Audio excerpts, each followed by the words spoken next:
உறுப்பினர் வந்து புறக்கணிச்சிருக்காங்க. என்ன நடந்ததுங்க? ஏதோ எங்க கூட தான் பங்கேற்றாங்க.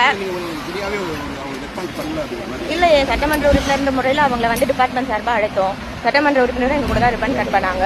குத்துவிளக்கு ஏற்றும் போது புரோட்டோகால் படி ஐஏஎஸ் ஏற்றணும், அதுக்கப்புறம் சட்டமன்ற உறுப்பினர் ஏற்றணும். அந்த புரோட்டோகால் அவங்களுக்கு தெரியல, அதுக்குள்ள அவங்க ரியாக்ட் பண்றாங்க. புரோட்டோகால் பத்தி யாருக்கு தெரியாது? யாரு அவங்களுக்கு தெரியாதா? எம்எல்ஏ பல்லவிக்கு தெரியாதுன்னு இந்த அம்மா சொல்லுது. இது சரியான தத்தியா இருக்கும்னு நினைக்கிறேன். நான் போயிட்டு கூகுள்ல செக் பண்ணுங்க, அப்படி என்னப்பா பிரச்சனை அப்படின்னு செக் பண்ணா அதுலயே போட்டிருக்கு.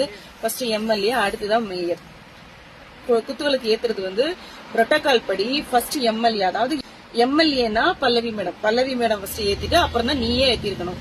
நீ சும்மா ஊருக்கு ஒண்ணும் தெரியாதுன்னு சொல்லிட்டு புரோட்டோகால்னா எதுவும் தெரியாது நினைச்சிட்டு இருக்கியோ? அதான் சொல்றல, இந்த திமுக இருக்கவங்க எல்லாம் கொஞ்சம் மண்டை கலங்கி போய் அழைதாங்க. நாங்க தான் சீனியர்னு.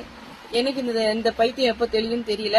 பட் எம்எல்ஏக்கு கொடுக்கற மரியாதை கொடுத்தே ஆகணும். மக்களால் தேர்ந்தெடுக்கப்பட்ட ஒரு சட்டமன்ற உறுப்பினர், அவங்களுக்கான மரியாதை நீங்க கொடுக்கலன்னா நாங்கெல்லாம் பார்த்துட்டு தான் இருக்கோம்.